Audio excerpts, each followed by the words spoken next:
आज माझ्या मिस्टरांना बिर्याणीची ऑर्डर आलेली, तर मग ते बोलले दिव्या तू पण सोबत चल, म्हणजे तुला चांगली बिर्याणी बनवता येते तर तुम्हाला मदत कर थोडीशी. त्यांना पण येतं तसं, पण ते मला बोलले तू पण चल, तू सोबत राहशील तर बरं होईल मला, म्हणजे मी त्यांना डायरेक्शन देते म्हणून. काम तर तेच करता पण मी डायरेक्शन देते त्यांना, असं करा तसं करा.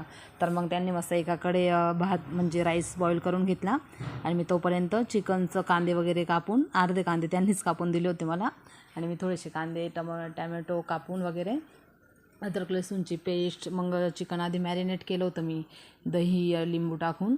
आणि मग बघा मस्त चिकन झालेलं, राईस पण झालेला. मग वरून मी 3 कलर होते त्यांच्याकडे फूड कलर, मग मी ते 3 कलर मस्त टाकून दिले, एकदम छान दिसतं आहे. मग टेस्टला कसं आहे काय माहीत, आम्ही काही चेक केली नाही कारण की ऑर्डर होती, चिकन असं टेस्ट पण करता येत नाही. मग थोडंसं मीठ वगैरे चेक केलेलं मी फक्त, तर मीठ एकदम बरोबर होतं. आणि राईसमध्ये मीठ टाकलेलं नाही आम्ही, तर ते चिकनमध्ये बरोबर होऊन जातं. तर आम्ही याचा बटरचा तडका दिला होता, म्हणजे दम लावला होता, मस्त तंदूर पेटवला होता त्यांनी.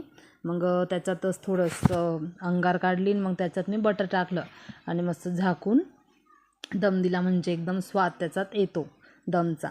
पण मग माझी चिकन बिर्याणी रेडी झालेली. मग ते कस्टमर येतील घ्यायला, मग ते देतील. टोप पण आमचा होता, मग ते दुसऱ्या दिवशी टोप वगैरे आणून देतं आपल्याला. मग बघा मस्त माझी बिर्याणी तयार झाली आहे. मग तोपर्यंत मी थोडासा शेतात फटका मारून आली, एक म्हटलं माझे ड्रॅगन फ्रूट कसे आहेत बघून येते. असं पण काही शेतात यायला काही जमत नाही, आली तर पायी मग नुसतं मी लगेच चालले जाते, कारण की वेळ नसतो म्हणून संध्याकाळी. तर मग बघा ड्रॅगन फ्रूटला एवढे काटे असतात ना, त्या रोपला एक काटा जर घुसला ना तर खूप त्रास होतो. तर मस्त मोठे झालेत माझे ड्रॅगन फ्रूट, 1 वर्षाचे झाले. आता काय माहीत आता फळं कधी येतात काय येतात, तसं मी व्हिडिओ टाकेलच तुम्हाला.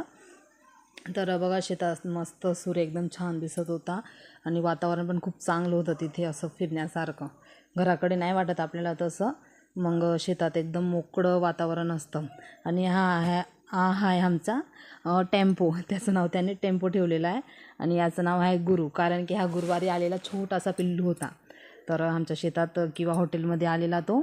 तर मग यांनी त्यांना पाडून घेतला. आणि यांना कुत्र्यांचा तर एवढा शौक आहे, बापरे विचारू नका. माझ्यापेक्षा तर ते कुत्र्यांना जास्त प्रेम करता. तर मग याचं नाव आहे टेम्पो. तर हा खूप म्हणजे लॉयल आहे त्यांच्यासाठी. ते त्यांची गाडी जर दिसली तर लगेच धावत येतो त्यांचा मागे, लगेच धावत येतो, डायरेक्ट गाडीवर बसतात ते टेम्पो पण आणि गुरु पण. तर मग त्यांनी मला घरी सोडलं, जास्त उशीर झाला होता, 6:30 पावणे 7 होत आले होते. तर ते बोलले चल म्हणे मी तुला सोडून देतो. चल ओके बाय.